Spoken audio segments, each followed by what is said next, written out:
Siapakah wanita tercantik sedunia? Nabi mengatakan yang pertama Siti Hawa, sepertiga dunia untuk Siti Hawa sendiri.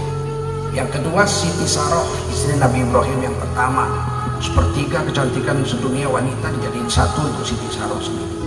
Tinggal sisa sepertiga lagi dibagi sama ibu-ibu dan anak-anak gadis. Jadi biarpun cantik nggak usah sombong, sepertiga bagi 3 miliar. Yang kedua istri Nabi Ibrahim adalah Siti Hajar, orang Kipti. Kipti itu orang Mesir. Salah satu orang Kipti di zaman modern ini yang terkenal adalah Butros Ghali, pernah jadi sekjen PBB sekitar 20 atau 25 tahun yang lalu.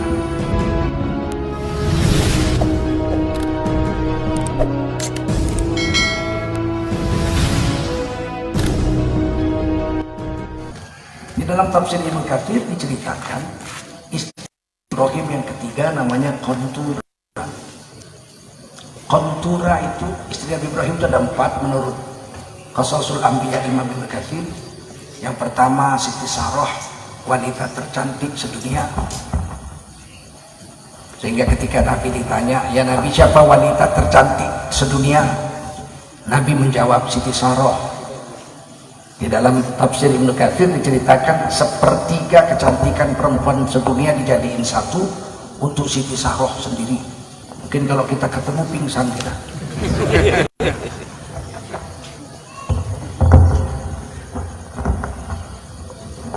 Siapakah wanita tercantik sedunia? Nabi mengatakan yang pertama Siti Hawa, sepertiga dunia untuk Siti Hawa sendiri. Yang kedua Siti Saroh, istri Nabi Ibrahim yang pertama, sepertiga kecantikan sedunia wanita dijadiin satu untuk Siti Saroh sendiri. Tinggal sisa sepertiga lagi dibagi sama ibu-ibu dan anak-anak gadis. Jadi biarpun cantik nggak usah sombong, sepertiga bagi 3 miliar. Yang kedua istri Nabi Ibrahim adalah Siti Hajar, orang Kipti. Kipti itu orang Mesir. Salah satu orang Kipti di zaman modern ini yang terkenal adalah Butros Ghali, pernah jadi sekjen PBB sekitar 20 atau 25 tahun yang lalu. Yang ketiga Qantura. Yang keempat istri beliau adalah Hajun binti Amin. Hajun binti Amin itu yang ditulis dalam Qasasul Anbiya. Siapakah Qantura? Qantura adalah orang Asia Tenggara ini, disebut orang Nusantara yang dalam bahasa Arab disebut Al-Jawi. Dulunya Vietnam itu semuanya adalah orang Champa. Dan di Vietnam ada satu pelabuhan kuno namanya Qantura. Kemudian orang-orang Cina turun dari Cina, karena memang Vietnam itu ya berbatasan langsung secara darat ini dengan Cina. Kayak Magetan berbatasan dengan Madiun. Jadi datang tentara-tentara Cina, orang-orang Cina itu menaklukkan Vietnam. Padahal Vietnam itu ratusan tahun rajanya orang-orang Melayu. Orang-orang Melayu namanya Hasanuddin, yang gitu-gitulah kira-kira gitu, orang-orang Islam. Ditaklukkan ke bawah, sehingga orang-orang Champa ini mengungsi ke bawah lagi, yaitu ke negeri Kamboja. Sehingga Kamboja itu, saya sudah 2 kali ke Kamboja, dakwah ke sana. Kamboja itu terbagi 3. Yang sebelah utara namanya suku Laos, yang sebelah selatan suku Khmer. Khmer ini terkenal PKI-nya, komunisnya, Khmer Merah. Seorang petani namanya Pol Pot membuat angkatan kelima lah, kalau di sini angkatan kelima zaman PKI itu. TNI AD, TNI AU, TNI AL, kepolisian, angkatan kelima dibentuk oleh Aidit. Terdiri dari petani-petani dipersenjatai untuk memberontak melawan negara. Nah di sana kejadian, di sini sempat digulung habis. Setelah membunuh jenderal-jenderal dihabisin sama Pak Harto dengan Kolonel Sarwedi Wibowo. Dan di Siliwangi waktu itu HR Darsono. 3 ini aja yang tidak terpengaruh dengan komunis waktu itu. Nah di Kamboja angkatan kelima berhasil dibentuk dengan bersenjata di bawah pimpinan seorang petani yaitu Pol Pot. dan berhasil membunuh 3 juta orang Kamboja. Di sebelah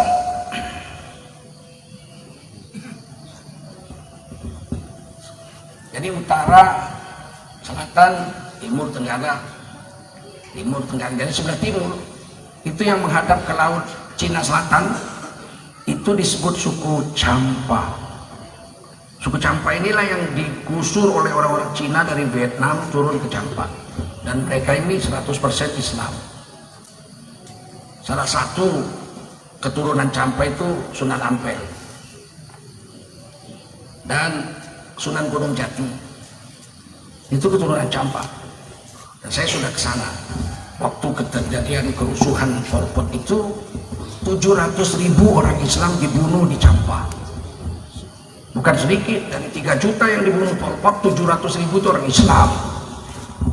Dan saya ke sana dakwah itu tidak jumpa laki-laki sebaya saya. Waktu itu kami gabung dengan orang-orang dari Malaysia, masuk lewat Thailand, itu paspor ditahan semua di Thailand, kami masuk tanpa paspor dan sudah tulis surat kepada ibu, saya belum kawin. Wahai ibu, saya dakwah, mohon doa segala macam. Kalau saya mati dibunuh komunis, dilaporkan mati kecelakaan. Jadi mayat jangan dibawa kalau kami mati dalam dakwah. Saya cerita itu. Jangan sampai ibu kecewa kalau dibunuh komunis, bilang kecelakaan. Tapi surat sudah ditulis, belum dikirim. Kecuali saya memang mati baru surat dikirim. Alhamdulillah nggak mati. Saya nggak ketemu orang sebaya saya. Kalau ketemu orang tua sekali 70 tahun atau anak-anak umur 9 tahun, 7 tahun, 8 tahun, dan saya sempat mengajarkan Al-Quran kepada anak-anak yang umur 7 tahun, 8 tahun, 9 tahun, 6 tahun di sana. 700.000 yang dibunuh laki-laki itu meninggalkan janda-janda. Jadi kami itu masuk satu kampung itu, Quran saya yang bisa dikantongi itu waktu itu langka sekali, Quran kecil begitu. Itu kertasnya berwarna dan itu dibawa keliling kampung, dicium. Karena seluruh Al-Quran dibakar oleh komunis. Ulama-ulama direbus, apinya itu dibuat dari Quran. Wali besar, ulama-ulama direbus hidup-hidup oleh komunis Pol Pot Khmer Merah. Kami semua ditawari kawin 3. Saya masih lajang, disuruh ambil 4. Kenapa? Karena tidak ada laki-laki di sana. Saya nggak berani karena saya pegawai negeri, gajinya sedikit. Saya bilang saya nggak bisa balik-balik lagi. Jadi saya nggak mau nanti saya nikah, saya pulang ke Indonesia, istri saya tinggal, anak saya nggak bisa saya urus, saya nggak berani. 10 tahun lagi kemudian saya datang lagi ke sana dakwah, dan murid-murid saya itu udah umur 17, 18, 19,